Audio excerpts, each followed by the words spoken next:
अस्सलाम वालेकुम नाजरीन, मैं हूँ रामीन सैयद और आप देख रहे हैं प्रोग्राम ज़ेरे बहस। नाजरीन, सियासत पर बात करने से पहले खिराज अक़ीदत पेश करना चाहेंगे उन मासूम बच्चों को जो कि सानह APS में शहीद हुए थे 2014 में। आज के दिन हम दुश्मनों ने मासूम बच्चों पर घिनौना वार किया था। सानह आर्मी पब्लिक स्कूल की आज 9वीं बरसी मनाई जा रही है। दहशतगर्दों के हमले के नतीजे में प्रिंसिपल, असातिज़ा, तलबा और दीगर अमले समेत 140 से ज़ायद अफराद शहीद हुए थे। तो उन शहदा की याद आज भी नाजरीन पूरे कौम के दिलों में ज़िंदा है और हम उनके लवाहिकीन के सब्र जमील के लिए दुआगो हैं। प्रोग्राम के आखिरी हिस्से में हम इस हवाले से भी बात करेंगे। कल नाजरीन सियासी और अदालती मंजरनामे पर बड़ी डेवलपमेंट्स हुई हैं। इंतखाबात का बिगल बिलाखिर बच चुका है। इलेक्शन कमीशन की जानिब से लॉन्ग अवेटेड इंतखाबी शेड्यूल जारी कर दिया गया, लेकिन एक ऐसा वक्त भी आया था जब यूँ महसूस हो रहा था कि इलेक्शन शेड्यूल अपने वक्त पर शायद अनाउंस ना हो पाए, और उसकी वजह थी PTI की दरख्वास्त पर लाहौर हाई कोर्ट का वो फैसला जिसके नतीजे में ROs और DROs की तैनाती का इलेक्शन कमीशन का नोटिफिकेशन मुअत्तल कर दिया गया था। अब PTI का मौक़िफ़ ये था कि क्योंकि हम पर MPOs के मुकदमात किए जा रहे हैं DCs की जानिब से, तो हमें ख़दशा है कि एग्जीक्यूटिव से ROs और DROs अगर लिए जाएंगे तो उसके नतीजे में इलेक्शन की शफाफियत पर सवालात उठ सकते हैं। लिहाजा जुडिशरी से अफसरान लिए जाएँ, जिस पर लाहौर हाई कोर्ट ने ये मामला लार्जर बेंच की तरफ रेफ़र तो कर दिया। ब्यूरोक्रेसी के ROs और DROs की तैनाती भी साथ में उन्होंने मुअत्तल कर दी, मगर इसके खिलाफ फिर इलेक्शन कमीशन एक पिटीशन लेकर जाता है सुप्रीम कोर्ट में, और सुप्रीम कोर्ट में लाहौर हाई कोर्ट के फैसले को मुअत्तल कर दिया जाता है। ना सिर्फ PTI के पिटिशनर उमैर खान नियाजी को तौहीन अदालत का मुर्तकिब ठहराया गया, बल्कि लाहौर हाई कोर्ट के जज जस्टिस बाक़िर नसवी को मिसकंडक्ट का मुर्तकिब भी ठहराया गया कि उनका ये फैसला इलेक्शन में ताख़ीर का सबब बन सकता था, और ये सुप्रीम कोर्ट के उस फैसले से मुतसादिम था जिसके तहत 8 फरवरी को इलेक्शन का इनेकाद होना है। इलेक्शन कमीशन को फौरी इलेक्शन शेड्यूल जारी करने का हुक्म दिया गया, फिर शेड्यूल भी जारी हो गया। अब इस फैसले में इस बात पर तशवीश का इज़हार किया गया कि 1014 ROs और DROs पर अदम एतमाद कैसे हो सकता है, और भी कि अगर PTI को किसी अफसर की क्रेडिबिलिटी पर शक है तो ये मामला इलेक्शन कमीशन या सुप्रीम कोर्ट लेकर आना चाहिए था। तो बाद नज़र में तहरीक इंसाफ की इस पिटीशन को इलेक्शन में ताख़ीर की एक कोशिश के तौर पर देखा गया। मुख्तलिफ सियासी जमातों ने भी यही मौक़िफ़ अपनाया कि ये PTI की इलेक्शन डिले करने की एक साजिश थी जिसे सुप्रीम कोर्ट ने नाकाम बना दिया। तो सवाल यहाँ पर यह कि क्या वाकई तहरीक इंसाफ की तरफ से एक ताख़ीरी हरबा था या फिर उनकी रिजर्वेशन जेन्युइन थी। हमें ज्वाइन कर रहे हैं सीनियर नजमुल साकिब साहब, राव खालिद साहब इस्लामाबाद स्टूडियो से हमारे साथ मौजूद होंगे, जबकि माहिर कानून जहांगीर जदून साहब भी आज हमें ज्वाइन कर रहे हैं। आप सभी का बहुत शुक्रिया। नजमुल साकिब साहब, पहले तहरीक इंसाफ ये कहती रही कि पार्टियां जो हैं वो इलेक्शन में जाने से घबरा रही हैं, शहबाज शरीफ इलेक्शन में जाने से भाग रहे हैं। फिर ऐसा ट्विस्ट आया कि यही तमाम पार्टीज इलेक्शन कमीशन की उस पिटीशन में फरीक बन गई कि PTI असल में इलेक्शन से भाग रही है और हम ये साजिश नाकाम बनाएंगे। ज़रा क्लैरिटी दें, अंडरस्टैंडिंग के लिए हमारे लिए ज़रा मदद फरमाएं कि ये साजिश आखिर कर कौन रहा था, कौन नहीं चाहता था कि इलेक्शन टाइम पर हो। सारा कुछ हो गया रामीन, लेकिन ये जो सवाल आपने किया है इसकी समझ नहीं आ सकी, क्योंकि यानी सुप्रीम कोर्ट ने मुअत्तल कर दिया लाहौर वाला फैसला। उधर हाई कोर्ट का पता लगा जी कि इलेक्शन जो है वो 8 फरवरी को ही होंगे, शेड्यूल भी हो जाएगा। लेकिन वो साजिशी कौन थे, वो बेनकाब होने ज़रूरी हैं कि नहीं, और सबसे बढ़ के कि आप जो हैं उन साजिशी लोगों ने क्या तौबा कर ली है, क्योंकि फरवरी 8 में तो अभी बहुत सारे दिन बाकी हैं जी। तो वैसे भी अदालत में छुट्टियां भी हो रही हैं, तो कल कलां को कुछ और होता है, कोई और चीज़ सामने आती है तो उसका फिर हर चीज़, यकीन कीजिए मैं जब भी ये अखबार पढ़ता हूँ या TV में देखता हूँ, ख़बरें सुनता हूँ, हर कुछ सारा कुछ लगता है कि सिर्फ सुप्रीम कोर्ट में हो रहा है।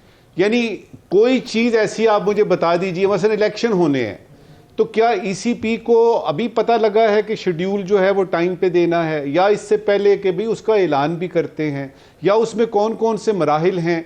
अब हर चीज़ अगर आपने सुप्रीम कोर्ट पे ही डाल दी, हर चीज़ अगर आपने सुप्रीम कोर्ट पे ही डाल दी, तो उनके जो अपने पेंडिंग केसेस हैं, जो उनका अपना काम है, वो कैसे करेंगे। अब मुझे आप बताइएगा, दुनिया का कौन सा ऐसा मुल्क, कोई ऐसा मुल्क बता दीजिए जिसमें यह फैसला हो कि शेड्यूल आपने कल जारी करना है कि आज जारी करना है, और वो सुप्रीम कोर्ट है।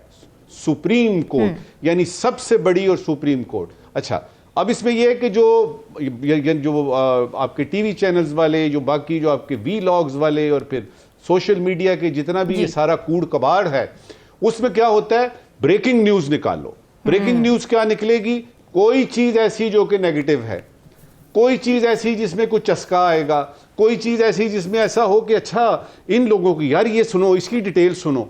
अब अवाम जो बेचारी है, जो ऑलरेडी बहुत सारे अपने मसाइल में फंसी हुई है, उनको याद करने पड़ रहे हैं जजों के नाम।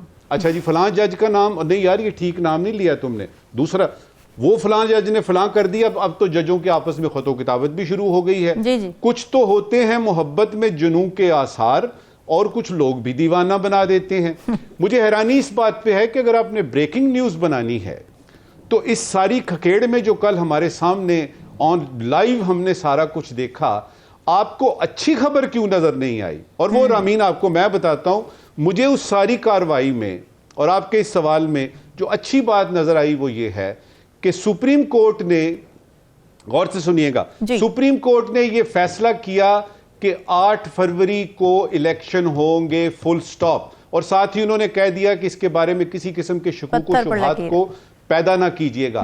कल उन्होंने इस चीज को मेक श्योर किया। ये है आपकी यानी जो कि पॉजिटिव बात थी, जो कि उस पूरे को अगर आप सम अप करें तो ये निकला कि जी इलेक्शन टाइम पे होंगे, 8 फरवरी को होंगे। और उसके बाद ये है कि ये जो आरओज ऑफ यानी जो आप यदि आपका शेड्यूल है या इस तरह की सारी चीजें उन्होंने उसी वक्त फैसला कर दिए, क्योंकि एक तो छुट्टियां आने वाली हैं। ये तो हो गया उसका कि अंदर जो साजिशी हैं उनका पता नहीं चल सका।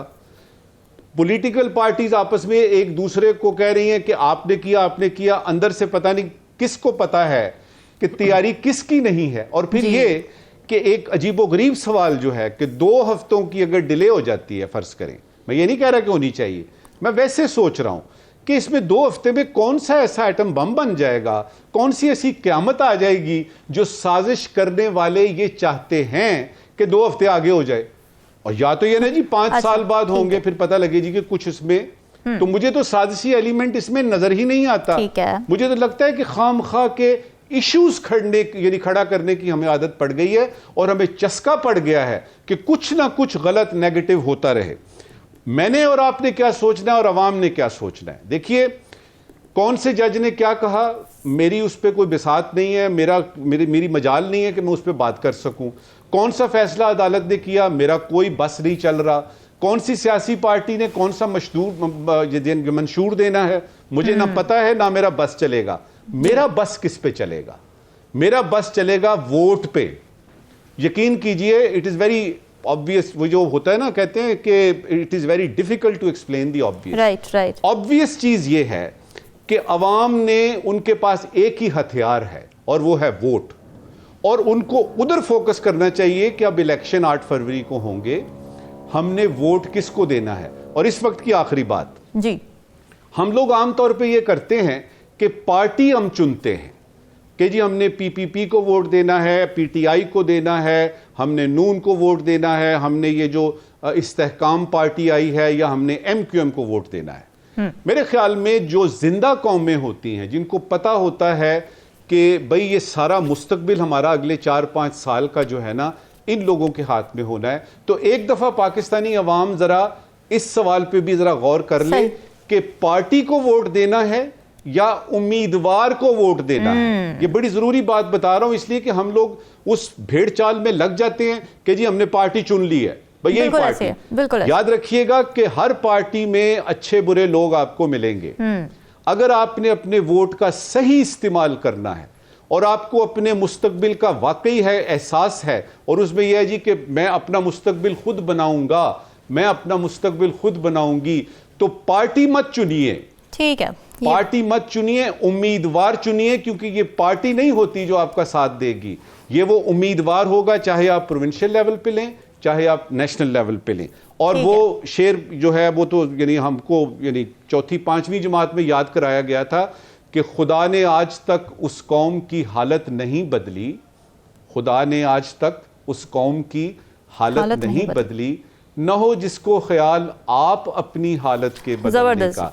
ये अपनी हालत अगर आपने बदलनी है ना, किसी सियासी जमात की तरफ मत देखिए, अपनी तरफ देखिए, अपने वोट की तरफ देखिए, और अच्छा सुथरा, सच्चा और साफ जो उम्मीदवार है उसको चुन के वोट दें, ताकि वो आपके मामलात हल कर सकें। ज़ाहिर है राव खालिद साहब, ये बात भी ठीक है कि क्योंकि पीटीआई की तरफ से बार बार ये बात कही जाती रही है कि टाइमलीनेस तो इम्पॉर्टेंट है, ज़ाहिर है वक्त पर इंतखाबात होने चाहिए, लेकिन शफाफियत भी इम्पॉर्टेंट है और यही उनका कंसर्न, यही उनकी रिजर्वेशन। आप कैसे देख रहे हैं DROs और ROs से रिलेटेड जो थी, आपको लगता है कि उसमें एक जेन्युइन आंसर है, उनके खदशात दुरुस्त हैं? क्योंकि 1977 के इलेक्शंस भी इसमें याद आते हैं जब जुल्फ़िकार अली भुट्टो के मद्दे मुकाबिल मौलाना जान मोहम्मद अब्बासी साहब थे और DC थे लाड़काना के खालिद खरल साहब, और उनकी जानिब से ये बात की जाती कि इन्फ्लुएंस किया था, नॉमिनेशन पेपर्स जमा नहीं कराने दिए गए थे, तो फिर असरअंदाज तो हो जाते हैं DCs। उनका रिजर्वेशन ठीक था फिर PTI का? जी, ना सिर्फ उनको जमा नहीं कराने दिए गए थे बल्कि गायब कर दिया गया था, और उसका नतीजा ये निकला कि लोगों ने सोचा कि अगर भुट्टो साहब बिला मुकाबला हो सकते तो हम क्यों नहीं हो सकते। तो 8, 10, 15 लोगों और ने कोशिश की, जिसकी वजह से वो कंट्रोवर्सी शुरू हुई और आप देखें कितनी खूनी तहरीक चली, तहरीक नफाज निज़ाम मुस्तफ़ा, और उसके बाद फिर मार्शल लग गया। तो ये यकीनन ये ऐसी चीज़ें होती हैं जो सम टाइम्स चीज़ों को, एक बड़ी मुस्बत डेवलपमेंट को बहुत और तरफ ले जाती है और अल्टीमेटली आपको बहुत सफ़र करना पड़ता है बहैसियत कौम भी और बहैसियत मुल्क भी। तो यकीनन ये बहुत सेंसिटिव टाइम है इस वक्त। और ये आपने 77 की बात की, तो उसके बाद ये पहली दफ़ा है कि डिस्ट्रिक्ट एडमिनिस्ट्रेशन के लोगों को इन कामों के लिए मुतय्यन किया जा रहा है या उनकी तैयारी की जा रही है। तो ये ऑब्वियसली एक कंसर्न होगा। उसके बाद हम जो देखते हैं ओवरऑल सूरत हाल पंजाब में, KP में, इवन बलूचिस्तान और कराची में, कल शुएब साहब शायद गए हुए थे उधर, उनके PTI के, उनको एयरपोर्ट से नहीं निकलने दिया कि उनको बाहर निकलेंगे तो 3 MPO का आपके खिलाफ हो जाएगा पर्चा। तो ये इस किस्म की सिचुएशन में PTI का बहुत एक नेचुरल है रिजर्वेशन के ऐसे लोग जो उनको गिरफ्तार कर रहे हैं या जलसा नहीं करने दे रहे, उनके लिए वो लेवल प्लेइंग फील्ड का जो बुनियादी तौर पे तकाजा करते हैं, जिसमें जलसा जुलूस, वर्कर कन्वेंशन सिर्फ उनकी जमात को नहीं करने दिया जा रहा, बाकी सारी जमातें कर रही हैं। तो उसमें एक नेचुरल सी बात है। लेकिन ये कहना कि PTI इलेक्शन से भाग रही है, अभी जो रिसेंट हिस्ट्री है 1.5 साल की, जिस वक्त पंजाब और KP हुकूमत की जो सारा वो हुए थे, इलेक्शन अनाउंस किए गए थे, तो उसमें सबसे ज़्यादा ईगर थे कौमी असम्बली के हुए, फिर सबसे ज़्यादा ईगर PTI थी। सुप्रीम कोर्ट का जो फैसला हुआ उसमें भी PTI पार्टी थी। काजी फायद इज़ा साहब ने कल भी उसका जिक्र किया 8 फरवरी में, जिसमें तारीख दी गई। तो बुनियादी तौर पे ये इलेक्शन कमीशन की भी कुछ रिस्पॉन्सिबिलिटीज़ हैं इसमें। क्या 54 दिन होने में 1 मिनट रह जाएगा तो उन्होंने इलेक्शन अनाउंस करना है? क्या 54 दिन होने में 3 दिन रह जाएंगे तो उन्होंने DRO ARO की ट्रेनिंग? नहीं, लेकिन वो तो लाहौर हाई कोर्ट के डिसीजन को प्रीटेक्स्ट बना रहे थे ना, कि लाहौर हाई कोर्ट ने जब नोटिफिकेशन मुअत्तल किया तो फिर ज़ाहिर है वो उन पे बाइंडिंग हो गई।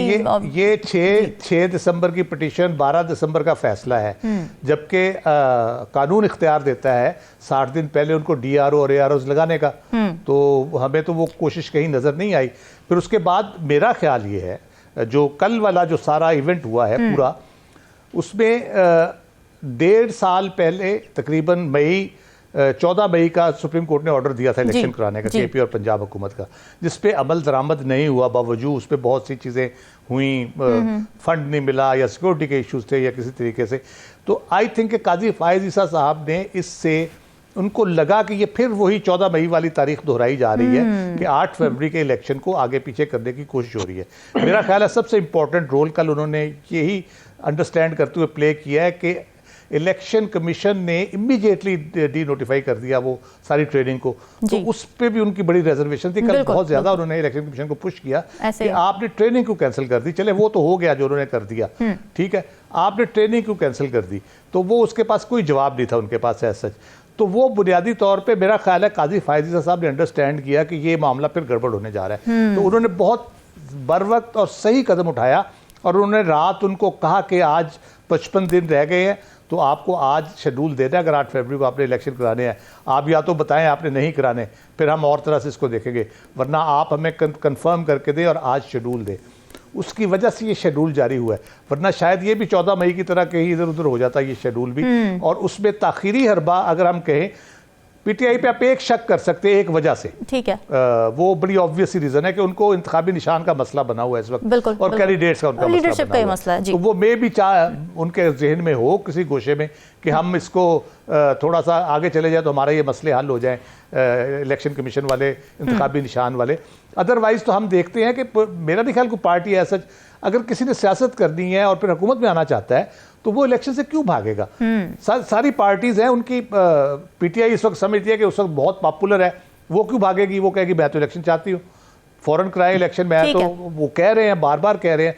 फिर पीएमएल क्यों भागेगी, उनके पास तारीखी तौर पे, रवायती तौर पे जो चीज़ें चाहिए इलेक्शन जीतने के लिए वो सारे इंग्रेडिएंट्स उनके पास हैं, वो क्यों से जाएंगे। और अगर नून की हुकूमत बनने के चांसेस बन रहे हैं तो उनकी इत्तेहादी जमातें जितनी है, पीडीएम में जितनी थी, वो हाथी के पाँव में सबका पाँव, तो उनको अगर नून की हुकूमत बनी तो हम तो हुकूमत में ही होंगे, तो वो क्यों भागेंगे। मेरा नहीं ख्याल है सच कोई इलेक्शन से भागना चाह रहा है। ज़्यादा सीरियस इसमें मसला होगा अगर कोई भागना चाह रहा है तो हुकूमत करने से भागना जा रहा है कि वो देख रहे हैं कि मुल्की हालात बेहतर हो रहे हैं, इतने बेहतर हो जाएं कि हम फिर आए हुकूमत में तो हमें कोई दिक्कत ना हो उसमें। जी ठीक है। जहांगीर साहब, कल अदालत में टेक्निकलिटी पर सवाल उठा कि पीटीआई को अगर कोई रिजर्वेशंस, पहले तो ये सवाल उठा कि रिजर्वेशंस हैं क्या, फिर ये सवाल उठा कि अगर रिजर्वेशंस हैं तो फिर इलेक्शन कमीशन क्यों नहीं लेके गए।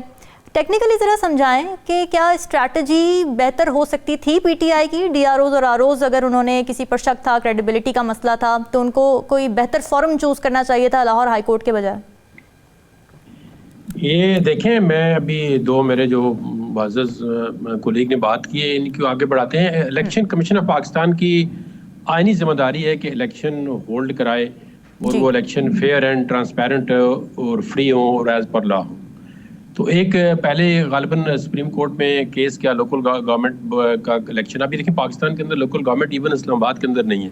जो बेस है डेमोक्रेसी की वो लोकल गवर्नमेंट होते हैं। वो कोई भी इलेक्टेड गवर्नमेंट जो है वो उसकी तरफ ना तवज्जो देती है, ना वो कराती है, ना कोई इसमें किसी भी इदारे का इसमें कोई इंटरेस्ट है। तो ये मतलब इस मुल्क के साथ इतना बड़ा मजाक बना हुआ है कि जो आपके फंडामेंटल जो गवर्नमेंट के इंस्टीट्यूशन है वो अभी तक जो है फंक्शन ही नहीं कर रहे, और जो गवर्नमेंट पावर में आती है वो उनको आगे फ्लोरिश नहीं करने देती।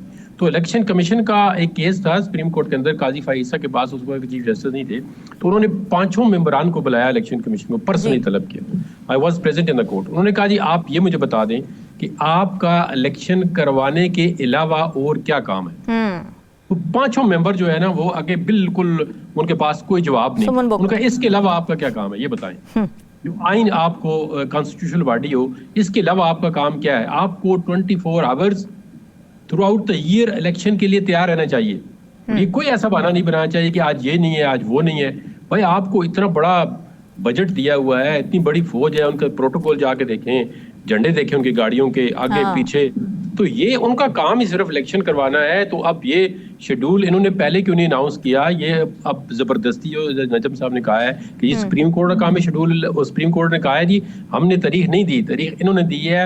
अब देखें ना, बेबसी का आलम यह है कि जब आपको कोई इदारा, कॉन्स्टिट्यूशनल इदारा काम न करे तो फिर लोग कहाँ पे जाएं, या जो एग्रीव्ड बंदा है वो कहाँ पे जाएं। उसका फोरम सिर्फ फिर या तो हाई कोर्ट होती है, कॉन्स्टिट्यूशनल कोर्ट होती है अंडर 199 आर्टिकल, या फिर सुप्रीम कोर्ट होती है अंडर आर्टिकल 184(3) कि वहाँ जाके अपनी दाद रसी करें फंडामेंटल राइट्स।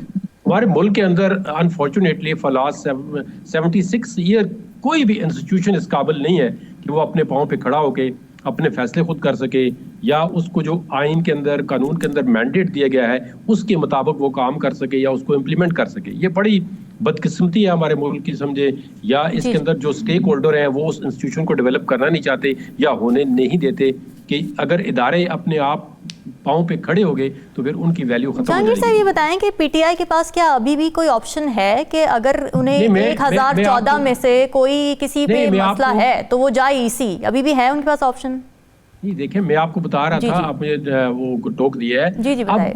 जितना भी ये काम है ना इलेक्शन होल्ड कराने का, ये पर लॉ है। इलेक्शन एक्ट 2017 के अंदर तमाम पॉलिटिकल पार्टीज ने यूनानिमसली इस एक्ट को पास किया। उसमें पीटीआई भी शामिल थी, पीपल्स पार्टी भी शामिल थी, पीएमएलएन शामिल थी, तमाम पार्टियां। और उसकी सेक्शन 50 और 51 है, उसके अंदर मैकेनिज्म लिखा हुआ है कि आपने जो डिस्ट्रिक्ट रिटर्निंग अफसर है, रिटर्निंग अफसर है, असिस्टेंट रिटर्निंग अफसर है, उसकी अपॉइंटमेंट का प्रोसीजर क्या है। उस वक्त किसी भी पार्टी ने इसकी सेक्शन पे कोई एतराज नहीं किया, कोई प्रोसीजर पे एतराज नहीं किया कि इलेक्शन कमीशन जो है हमारा इतना इंडिपेंडेंट नहीं है जिसके पास अपना स्टाफ हो, अपना कि वो स्टाफ हर जगह पे 1000 बंदा जो है वो अपॉइंट करके इलेक्शन खुद करा सके। ये इसलिए मैं कह रहा हूँ, पॉलिटिकल पार्टीज चाहती नहीं है, ये हमारे जो अदारे को पाँव पे खड़ा करना, ये खड़ा करना ही नहीं चाहते, वरना इलेक्शन कमीशन इतना इंडिपेंडेंट हो कि उसकी सारी रिक्रूटमेंट ये खुद करें। ये क्यों मांगते हैं डिप्टी कमिश्नर से, ये क्यों मांगते हैं जुडिशरी से?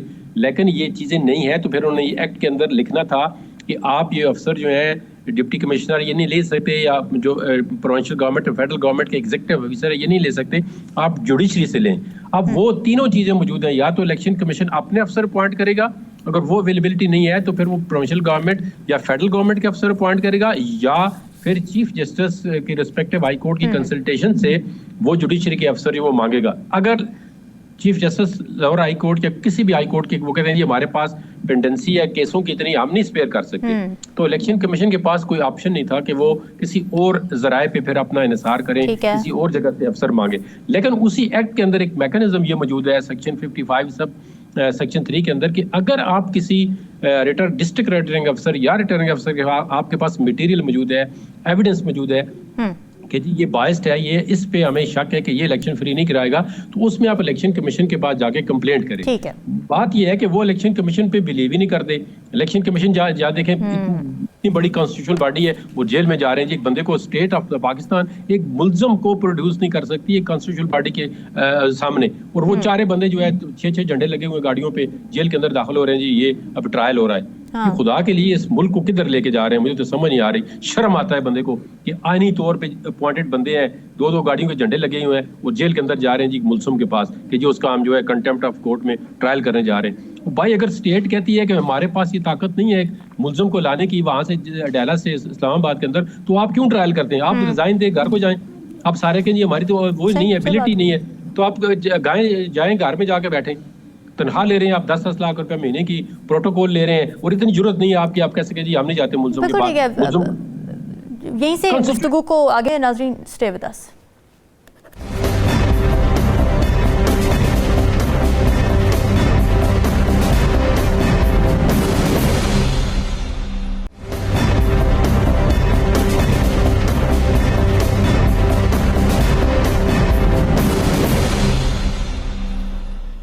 वेलकम बैक नाजरीन। बात हो रही थी तहरीक इंसाफ की रिजर्वेशंस के हवाले से, DROs और ROs को लेकर, और इस हवाले से रिजर्वेशंस उनकी जो कि तो बरकरार हैं। शोहेब शाहीन जो हैं वो ये कहते हैं कि जी हमें अदम एतमाद का उन्होंने इजहार किया। बैरिस्टर गौहर अली खान जो कि PTI के चेयरमैन हैं, उनकी जानिब से भी अदम एतमाद का इजहार किया गया है। उनकी जानिब से ये कहा जा रहा है कि जी फ्री एंड फेयर होना भी उतना ही ज़रूरी है जितना टाइमलीनेस के हिसाब से इलेक्शन होना ज़रूरी है। राव खालिद साहब, इंतखाबी शेड्यूल आ गया है, इलेक्शन कमीशन की तैयारी, सियासी जमातों की तैयारी, इस हवाले से ज़रा बताइएगा कि क्या तैयार भी हैं 8 फरवरी को इलेक्शन में जाने के लिए? क्योंकि ऐलान तो कर दिया गया शेड्यूल का, लेकिन अभी तक किसी सियासी जमात ने उम्मीदवारों की फहरिस्त तक का ऐलान नहीं किया है। जी बिल्कुल सही फरमाया आपने। ये ऐलान हो गया इलेक्शन कमीशन के शेड्यूल का। जैसे जदून साहब फरमा रहे थे कि उनका काम ही ये है, उनकी तो तैयारी हर वक्त होनी चाहिए, 24 घंटे उनको तैयार होना चाहिए। ज़िमनी इलेक्शन होते हैं, लोकल बॉडीज़ के इलेक्शन होते हैं, फिर और उनको अपनी ट्रेनिंग और बाकी चीज़ें वो तो हर वक्त ही तकरीबन उनको तैयार रहना चाहिए कि वो इस किस्म के मामले, बल्कि इम्प्रूवमेंट के लिए भी तैयार रहना चाहिए। जैसे वोटिंग मशीन का इशू था, उस पर तकरीबन 2010 से कोशिश हो रही है, अभी तक हम कहीं नहीं पहुंच पाए उस पर भी, कि हम कम अज़ कम ट्रांसपेरेंसी में बहुत इंपॉर्टेंट उसका हो जाता है, फैक्टर इन हो जाता है। फिर आपके अखराजात बचते हैं, जब आप पेपर नहीं, आप जो अरबों रुपए आपने छपाई पे देने हैं वो आपके बच जाते हैं, वक्त बचता है काउंटिंग में, फिर उसके ट्रस्ट जो है वो बढ़ता है, क्योंकि जितना ह्यूमन एलिमेंट आप कम करते हैं गलती के इम्कानात कम होते चले जाते हैं। तो वो सारी चीज़ें उनको करनी चाहिए। वो बहरहाल अल्लाह करे हमारे यहाँ भी इलेक्शन कमीशन ऐसा हो कि उस पर कोई उंगली ना उठाए। जैसे पड़ोस में इंतखाबात होते हैं तो बहुत बड़े बड़े इंतखाबात होते हैं, बहुत सारे होते हैं, तो बड़े पुरअमन तरीके से हो जाते हैं और कोई उंगली नहीं उठाता। जहाँ तक सियासी जमातों की बात है, बिल्कुल इन्होंने पार्लिमानी बोर्ड वगैरह बनाए हुए हैं, जैसे नून ने बनाया हुआ है, पीपल्स पार्टी का है, JUIF का भी होगा, बाकी जमातों के भी होंगे। वो है। नून की अगर बात करें पर्टिकुलरली तो पंजाब में थोड़ी सी उनको दिक्कत अभी है सीट एडजस्टमेंट की, जो उनके अलायंस में लोग आ रहे हैं, काफ लीग है, इस्तेकाम पार्टी है, उनके साथ जो उन्होंने करना है, या कराची में उन्होंने MKM और GDA के साथ करना है। इस तरह बलूचिस्तान में उनकी जो एडजस्टमेंट्स है वो किस हद तक पहुँची हैं, उनके कमेटीज़ तो बनी हुई हैं, नेगोशिएशंस भी हो रही हैं, तो किस हद तक कामयाब होते हैं। फिर उनको इंटरनली जो चैलेंजेस दरपेश हैं, जैसे फैसलाबाद में अगर राजा रियाज साहब को देते हैं तो उनकी जगह पे जो अपने उम्मीदवार जो रहे हैं कामयाब भी हुए हैं, तो उनके लिए वो किस तरह से फिर हैंडल कर पाएंगे। इसी तरह गुजरांवाला और बाकी जगहों के ऊपर फिर काफ के साथ जब एडजस्टमेंट आप करने जाएंगे तो वहाँ पे किस तरह कैंडिडेट्स को आप उनको करेंगे, उस इलाके के जो आपके कैंडिडेट हैं तगड़े, चकवाल से जैसे हो गया और इन इलाकों से, तो वो थोड़ी सी उनकी दिक्कत है। वो उम्मीद है 1-2 दिन में उस पर काबू पा लेंगे, क्योंकि हफ्ता है, आपको नॉमिनेशन पेपर आपने फाइल करने हैं, तो उसमें 1 वीक अभी मौजूद है। PTI का मसला ये है कि उनके जो साबिक चेयरमैन है, जो सारा कह लें कि जिनके गिर्द सारी उनकी सियासत घूमती है, हर ऑर्डर उन्होंने देना होता है, उनकी हिदायत के मुताबिक चीज़ें चलती हैं, वो जेल में हैं। उनके साथ कम्युनिकेशन ज़ाहिर है गौहर साहब को मेरा ख्याल इसलिए बनाया गया कि क्योंकि वो वकील भी हैं, उनका रेगुलर इंटरेक्शन भी उनसे रहता है, तो वो हिदायत देते रहें और ये सारा कुछ करते रहें। फिर उनको कैंडिडेट्स के मसाइल है, कैंडिडेट्स उनके ज़ाहिर है सारे जो कह लें कि इलेक्टेबल्स जिनको कहते हैं, या जो फेस थे, फेसेस ऑफ PTI थे, जो कह लें उनको जिन पे उनको ज़्यादा डिबेट करने की ज़रूरत नहीं थी कि इनको टिकट दे दें, को 100-125 बंदा वो उनके पास अब नहीं है, तो उसके लिए उन्होंने डिसाइड करना है कि किसको देने हैं। फिर उनके निशान का मसला ऑब्वियसली चल रहा है, फिर उनकी कैंपेन का मसला है, मुहिम चलेगी कैसे चलेगी, उसमें क्या रुकावटें होंगी, तो वो यकीनन उनको उस पर सीरियस मसाइल हैं। तीसरी, हम पीपल्स पार्टी की अगर बात करें तो सिंध की हद तक उनके मामला ठीक है, उनकी कैंपेन भी चल रही है, बिलावल पूरे मुल्क में खैर घूम रहे हैं, तो वो चल रहा है, वहाँ पर उनको मेरा ख्याल है टिकटों की तकसीम से कोई इशू नहीं होगा। फिर बलूचिस्तान में उन्होंने कुछ सीट एडजस्टमेंट करनी है, कुछ लोग उनमें शामिल हो रहे हैं, तो उस पर उनको कोई प्रॉब्लम एज सच नहीं लगता।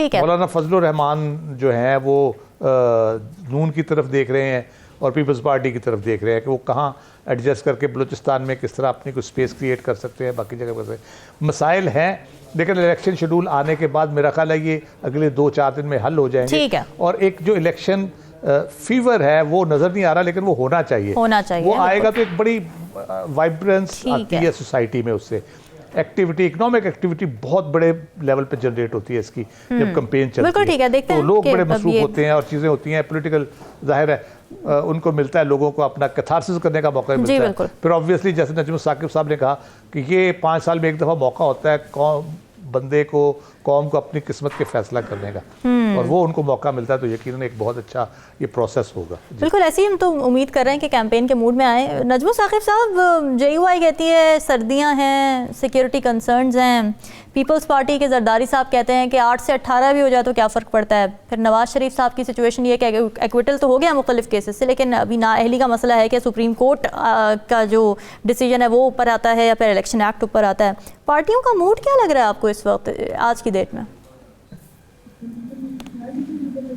देखिए, ये जो आपने बात की है ना कि सर्दियां हैं और वो सिक्योरिटी खदशात भी हैं, मेरा सवाल बुख्ती साहब से था, वो जो हमारे वज़ीर दाखिला हैं, जिन्होंने ये कहा कि जी यहाँ पे कुछ सियासी ऐसे हैं लोग जिन पे कि ख़तरा है, और वो खुद ही इस्तीफ़ा दे के चले गए हैं। तो मैं अब मुझे समझ नहीं आ रही मैं वो सवाल किस से पूछूं कि आपको किस चिड़िया ने ये बताया, आपको कैसे पता लगा कि ये फ़लाँ खदशात हैं?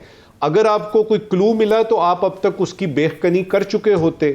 तो मुझे कुछ इसमें कुछ चीज़ें ऐसी चीज़ें जो मुझे समझ नहीं आ रही, जिस तरह मुझे ये समझ नहीं आ रही कि किसी कानून का मौजूद होना पाकिस्तान में, कि जी ये फ़लाँ का कानून मौजूद है, तो क्या इसका मतलब है कि उस पर अमल भी होगा? या फिर ये है कि मुझे समझ नहीं आ रही कि अगर फ़र्ज़ करें इलेक्शन होते हैं जो कि इंशाअल्लाह ताला होंगे, जिस तरह राव साहब ने कहा कि पक्के यानी टाइम पे ही होंगे, सुप्रीम कोर्ट भी कह रही है, सारी दुनिया कह रही है, और यानी एक वाइब्रेंट किस्म का माहौल भी क्रिएट होगा। बाद में होगा क्या? हुकूमत बनेगी। अच्छा, मुझे ये बताइएगा कि नून की हुकूमत आती है तो क्या मेरे अवाम के लिए जो है वो मकानों के किराए कम हो जाएंगे? अगर PPP की हुकूमत आती है और बिलावल साहब बनते हैं प्राइम मिनिस्टर, तो मुझे ये बताइएगा बसों के किराए कम हो जाएंगे? या अगर PTI आ जाती है तो क्या बिजली और गैस के बिल कम आएंगे? मुझे ये समझ नहीं आती। मैं इसीलिए यानी बार बार आपसे कहता हूं कि मुझे कुछ चीज़ों की समझ नहीं आती। हमने बड़े खलत मलत किए हुए हैं सारे मामला। देखिए, जो इलेक्शन होंगे किसी भी मुल्क में होंगे, अव्वल तो यही समझ नहीं आ रही, ईसीपी की आप कारकर्दगी देख लें पिछले 6 महीनों में, लग ये रहा है कि जिंदगी में पहली मर्तबा, पूरी तारीख में पहली मर्तबा इलेक्शन हो रहे हैं। इनको तो इलेक्शन कराने की अलिफ बे का भी नहीं पता, और पाकिस्तान की सबसे बड़ी कोर्ट बता रही है इनको कभी ऐसे चलते हैं। तो कुछ चीज़ों की समझ नहीं आ रही। मुझे ये भी समझ नहीं आ रही कि अगर इसी तरह से सुप्रीम कोर्ट ने सारे मामलात वहीं पे जाके हल होने हैं, तो कल को कोई एक आदमी कहेगा जी मेरे ऐनक का शीशा जो है ना वो फलां बंदे ने ठीक नहीं लगाया, देखिए जी, और सुप्रीम कोर्ट उस पर कर रही होगी। या फिर दूसरा ये है कि कोई पार्लियामेंट आएगी ऐसी जो बताएगी कि भाई केसेस बहुत ज्यादा हो गए हैं, लिहाजा एक की बजाय हमें अभी 5 सुप्रीम कोर्टों की जरूरत है या 12 सुप्रीम कोर्टों की जरूरत है। देखिए, ये जो इंट्रा कोर्ट बनी थी ना, ये इसलिए बनी थी कि सुप्रीम कोर्ट में सारे यानी केसेस नहीं आ सकते तो कुछ उसका बोझ हल्का होगा। यहां मैं क्या देख रहा हूं कि एक के तले ऊपर एक यानी नए नए केसेस आ रहे हैं, और एग्जीक्यूटिव्स के काम सुप्रीम कोर्ट कर रही है, लेजिस्लेचर्स के काम सुप्रीम कोर्ट कर रही है, ईसीपी के काम सुप्रीम कोर्ट कर रही है। तो मुझे इन चीजों की बिल्कुल समझ नहीं आ रही।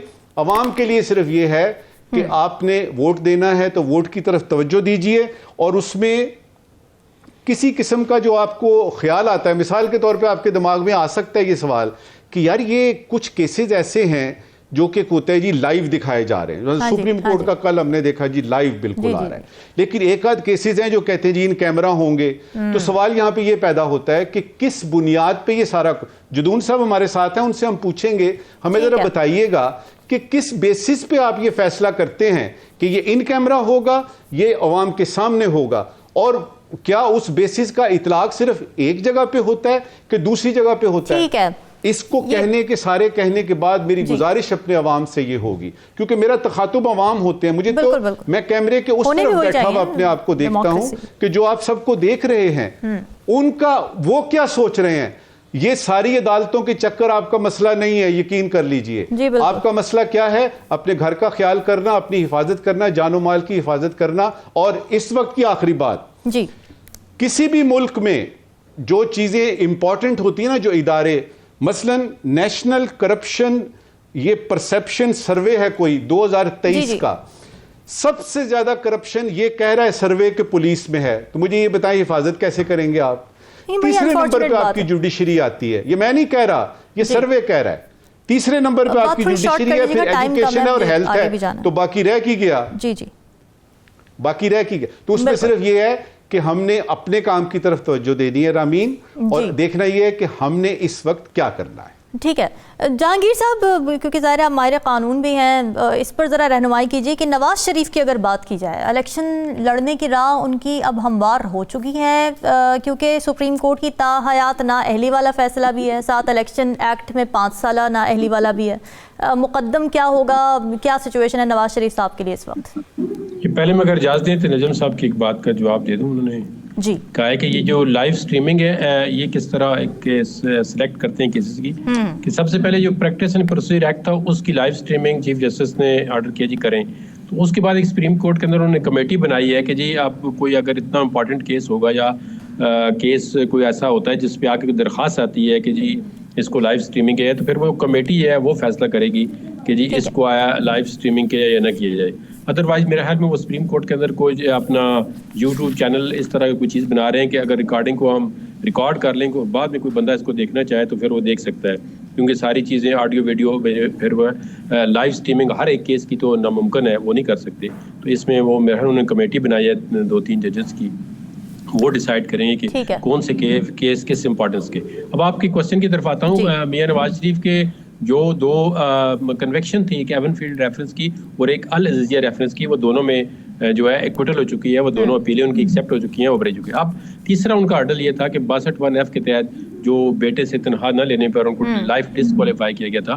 तो उसके बाद जो पीडीएम की गवर्नमेंट थी, तो उसमें पार्लियामेंट ने जो सेक्शन इलेक्शन एक्ट है 2017 का, इसकी जो सेक्शन 232 है 232, उसमें अमेंडमेंट कर दी कि जो लाइफ डिस्क्वालिफिकेशन होगी under article 62(1)(f) of the constitution, वो 5 साल के लिए कंसिडर हो जाएगी irrespective of the any court decision. अब इसमें पिछले हफ्ते एक केस आया इसी नोयत का सुप्रीम कोर्ट के अंदर, और उसकी सरबराही जो है वो काजी फैसल साहब कर रहे थे, तो उन्होंने उस पे इन राइटिंग ऑर्डर इशू कर दिया है कि जो भी केसेस हैं लाइफ डिस्क्वालिफिकेशन के, उन सब को क्लब करके, वो मेरे ख्याल में छुट्टियों के बाद कोई जनवरी की 16 की कोई इस तरह की एग्जैक्टली मुझे याद नहीं निकल के जहन से कोई डेट दी है कि उसमें सारे क्लब करके केस वो सुनेंगे और वो डिसाइड कर रहे हैं कि आया जो पार्लियामेंट ने एक्ट पास किया है वो अप्लाई होगा, अभी जो डिस्क्वालिफिकेशन है वो 5 साल के लिए होगी, या इसमें सुप्रीम कोर्ट को कोई दोबारा ऑर्डर करना पड़ेगा। तो ये मामला भी इलेक्शन से पहले सेटल हो जाएगा डेफिनेटली। ठीक है, यानी सुप्रीम कोर्ट की तरफ ही अब ये मामला है और वहीं से ये हल होगा। सुप्रीम कोर्ट ने इसका नोटिस ऑलरेडी लिया हुआ है एक केस के अंदर, जिस तरह रात को उन्होंने एक ऑर्डर किया है, तो उस तरह वो ये अभी वो एक्ट या तो एक्ट वैलिडेट कर देंगे, सुप्रीम कोर्ट इसकी इंटरप्रिटेशन कर देगी कि जो इलेक्शन एक्ट पास हुआ है उसमें अमेंडमेंट की गई 5 साल के लिए, वो ठीक है, वैलिड है, तो फिर ऑब्वियसली जो 5 साल के लिए जो टर्म्स है वो शुमार होगी। बिल्कुल ठीक है। नाज़रीन, डिस्कशन का सिलसिला जारी है, वक्त ब्रेक का, stay with us.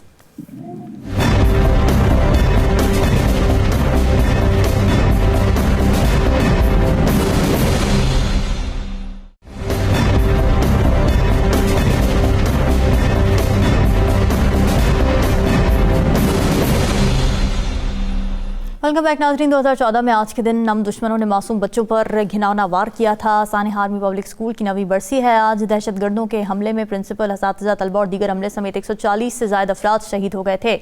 Sania APS ने दहशतगर्दी के खिलाफ जंग में एक नई रूह फूंकी थी, जिसके नतीजे में नेशनल एक्शन प्लान तश्कील दिया गया था। कबायली इलाकों से दहशतगर्दी का खात्मा मुमकिन हुआ था और जो उस हमले में मुलविस थे 6 दहशतगर्द, उनको सिक्योरिटी फोर्सेस ने गिरफ्तार करके मिलिट्री कोर्ट्स के जरिए सजाए मौत दिलवा दी गई थी। लेकिन अमन पर वार नाजरीन रुके नहीं हैं। गुज़िश्ता हफ्ते खैबर पख्तूनख्वा के ज़िला डेरा इस्माइल खान में सिक्योरिटी फोर्सेस की मुख्तलिफ कार्रवाइयों में 27 दहशतगर्द हलाक हो गए हैं। दराबंद में चौकी पर खुदकुश हमले के नतीजे में इमारत तबाह हुई। 25 बहादुर जवानों ने जामे शहादत नोश किया। इस हमले की जिम्मेदारी तहरीक जिहाद पाकिस्तान ने कबूल की है, जो कि पाकिस्तान के दफ्तर खारिजा के बयान के मुताबिक तहरीक तालिबान पाकिस्तान से वाबस्ता एक दहशतगर्द ग्रुप है।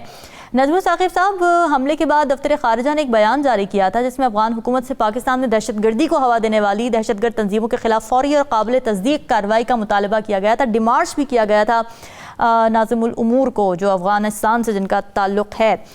ये सिचुएशन डीएस्केलेशन की तरफ जाते आप देख रहे हैं अनकरीब, और अफगानिस्तान का जो इसमें किरदार है उस पर भी रोशनी डालिएगा। देखिए, ये सवाल जो है इसके लिए जवाब देने के लिए वक्त दरकार होगा, और मुझे कुछ पता है कि आपके प्रोग्राम का वक्त अब इख्तिताम की तरफ पहुंच रहा है और थोड़ा सा ही टाइम मेरे पास होगा। मुख्तसरन ये कहूँगा कि अफ़गानिस्तान में जो इस वक्त काबुल में हुकूमत है तालिबान की, वो जानते बूझते हुए इस सारे हिसाब किताब को हवा दे रहे हैं, फुल स्टॉप। नंबर 2, पाकिस्तान के लिए जो उधर से एक्सपोर्ट हो रही है, वो जो एक्सपोर्ट कर रहे हैं टेररिज्म, उसका उनको कोई लेना देना नहीं है। ये मसला हमने खुद जो है वो हल करना है, और इस सिलसिले में किसी किस्म की गलत एक्सपेक्टेशन जो हैं वो हमें नहीं रखनी चाहिए। और हमारे आर्मी चीफ बहुत पहले कह चुके हैं कि हमने दहशतगर्दों को उनके घर जाके तो पकड़ना है और मारना है। ये जो आपने बच्चों की बात की है ना, 132 मुझे याद है, तो मुझे इस वक्त आज के दिन जो है वो ये है कि वो जो 132 माएँ हैं उनके सामने वो बस्ते पड़े हुए हैं रामीन, जो कि उनके बच्चे लेके जाया करते थे। और वो जो वालिद साहब हैं, अब्बा जान जो हैं, बाबा हैं, वो हर सालगिरह पे ये सोचते होंगे कि आज मेरा बेटा, आज मेरी बेटी वो इतने साल का हो जाता, इतने साल की हो जाती। ये दुख तो बांटा नहीं जा सकता, बड़ी तकलीफ है बात। लेकिन जो अच्छी बात है वो ये है कि इन सारे माँ बाप के हौसले बड़े बुलंद हैं। जिस तरह हमारी अस्करी क़यादत के हौसले बड़े बुलंद हैं, जिस तरह मेरी आवाम के हौसले बड़े बुलंद हैं, जिस तरह पूरे पाकिस्तान के हौसले बड़े बुलंद हैं कि हमने इस दहशतगर्दी के आगे झुकना नहीं है, इसका मुकाबला करना है। और मैं आज भी देख रहा था टीवी में, ये जो बच्चों के वालिदैन हैं वो आ रहे थे और वो कह रहे थे कि इस तरह के और भी अगर कभी कोई वाक़यात पेश आए तो कोई ऐसी बात नहीं है, लेकिन ये है कि इस दहशतगर्दी को ख़त्म होना है। दूसरी तरफ हम ये देखते हैं कि अलकायदा ख़त्म होता है तो आईसिस आ जाता है, ISIS ख़त्म होता है तो ISK आ जाता है, और अभी ये जो यानी नया जो आया है जिसे जहाद पाकिस्तान पता नहीं क्या, ये इस तरह की चीज़ें बढ़ती जा रही हैं। दूसरी तरफ हमारी कोशिशें बढ़ती जा रही हैं।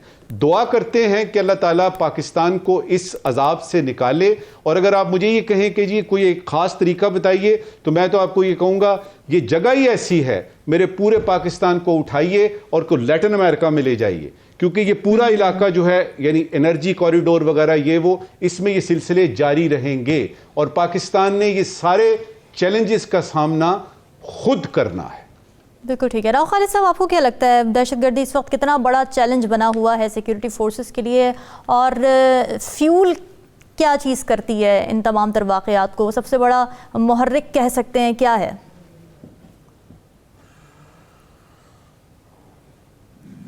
देखिए, 80 की दिहाई से ये बैटल ग्राउंड बना हुआ है और दुनिया भर की जो ताकतें हैं अपनी लड़ाइयाँ हमारी सरजमीन पे लड़ती रही हैं, हमारी भी गलतियाँ उसमें शामिल है। लेकिन आप बिल्कुल सही कर रहे हैं साकिब साहब ने, आप ऐसी जगह पे जो स्ट्रेटजिक लोकेशन जो हमें, जिसका हमें मुस्बत हमें फ़ायदा होना चाहिए था, अच्छे तरीके से हमें इसको एक्सप्लोर करना चाहिए था, वो उल्टा हमारे गले पड़ गया है।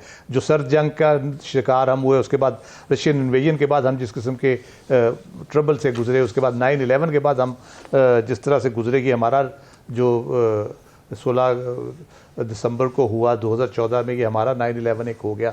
और इस तरह के बहुत से हमने अपने बच्चों की इतने लाशें उठा चुके, अपने फ़ौजी जवानों के, अपने सिक्योरिटी फोर्सेस के लोगों के, अपने शहरियों के बंदे का कभी दिल करता है कि या खुदाया कुछ रहम हम पे भी ये नहीं होना चाहिए। लेकिन मसला ये है कि जो दूसरी कुव्वतें हैं वो अभी तक मेरा ख्याल है उस तरह से टली नहीं है। अभी लेटेस्ट रिपोर्ट ये है कि जो TTP है उसके साथ कुछ 4 ग्रुप मिला के कोई $1 बिलियन की रॉ इन्वेस्टमेंट कर रहे हैं उनके ऊपर, और ये नई जो वेव है बेसिकली उसकी वजह से आई है, तो वो सारा कर रहे हैं। तो हमें ये है कि जिनको हमारा एहसानमंद होना चाहिए था, हम फ्रंट लाइन स्टेट थे वॉर ऑन टेरर में, हमने कुर्बानियाँ दी, हमने लड़ाइयाँ लड़ी, हमने उस जंग को कामयाब बनाने में हर तरह से मदद की। अगर अफ़गानिस्तान पे मसला आया, हमने उनके रिफ्यूजीज़ को रख के मदद की। हमारे साथ इंटरनेशनल कम्युनिटी और खुसूसन अफ़गानिस्तान हमारा पड़ोसी, वो क्या कर रहा है? हम एहसान का बदला नहीं मांग रहे, हम ये कह रहे हैं कि आपने अचीव कर लिया मकसद, आपके यहाँ से फ़ौजें निकल गई, अब खुदाया आप पुरअमन तरीके से रहने की कोशिश करें। आपके साथ जिन लोगों ने साथ दिया उनको भी समझाएं कि वो भी पुरअमन रहें, कि आपने इस जगह पे रहना है, तो इस तरह तो नहीं आप रह सकते कि आप हर चौथे दिन कहीं धमाका कर दें, कहीं खुद कुछ हमला कर दें, कहीं पर कत्लो गारत करें। तो यकीनन ये सोचने की बातें इंटरनेशनल कम्युनिटी को इसमें अपना रोल प्ले करना चाहिए। अगर अमेरिका निकल गया तो उसको ऐसे नहीं बैठ जाना चाहिए, कुछ नहीं, ये हमारे आंगन में जो चीज़ है, पहले भी उनके दामन जला था उससे, और ये फिर दोबारा से उनके दामन तक ये आग पहुँच सकती है, इसलिए उनको सीरियसली लेना चाहिए इन मसाइल को। बिल्कुल ठीक है। जहांगीर साहब, ज़ाहिर है कुछ एनालिस्ट ये भी कहते हैं कि उस वक्त की हुकूमत की गलती थी जब इनखला हो रहा था अमेरिका का अफ़गानिस्तान से, कि उन्होंने सिफारती मदद की अफ़गानिस्तान की। आप समझते हैं कि इसी का खमियाजा हम भुगत रहे हैं? ये देखें, ये तो बड़ा वाइड टॉपिक है जो डिबेटेबल है। अब हुकूमत की जो फॉरेन पॉलिसी है वो भी इंडिपेंडेंट नहीं, आपको पता है, और जो इंटरनल सिक्योरिटी की पॉलिसी है वो भी इंडिपेंडेंट नहीं होती। वो तो इसमें अब जो है तमाम स्टेक होल्डर को ऑन बोर्ड लेना चाहिए, उसकी जामिया पॉलिसी बनानी चाहिए। हम किसी वक्त देखें, एक ज़माना था वार एंड टेरर जो काफ़ी कम हो चुके थे, अटैक जो है तकरीबन ख़त्म हो चुके थे, लेकिन अब दोबारा इस दहशतगर्दी ने सर उठा ली। इसके लिए कंसिस्टेंट पॉलिसी हो कि जो हम उसको फॉलो करें, उसके अंदर कोई अप्स एंड डाउन्स नहीं आने दें, और उसको एक नेशनल पॉलिसी के तौर पे इस्तेमाल करें कि जी जो भी हुकूमत आए उस पर कंसेंसस हो, और जो भी मैटर करते हैं लोग उनको एक ऐसी जामिया पॉलिसी, जैसे नेशनल एक्शन प्लान बनाए, ये भी उसके बाद ही बनाए। आज जो अनफॉर्चुनेट इंसिडेंट आपने जिक्र किया, अल्लाह ताला तमाम जो शहीद हुए उनको अपने जवाहर रहमत में जन्नतुल फिरदौस में जगह दे, उनके लोग आज किस तरफ से गुजर रहे हैं। तो उसके बाद थोड़ा सा हमारा ये होता है कि जब एक वाक़या हो जाता है फिर हम बहुत ज़्यादा एक्टिव हो जाते हैं, फिर वो जब आप ख़त्म हो जाता है फिर हम बिल्कुल स्लो हो जाते हैं, तो फिर उस तरह हम कंसंट्रेशन या अटेंशन जो है वो फोकस नहीं होता। ठीक है। नज़मुल साकिब साहब, आज के अहम सवाल नाज़रीन के लिए।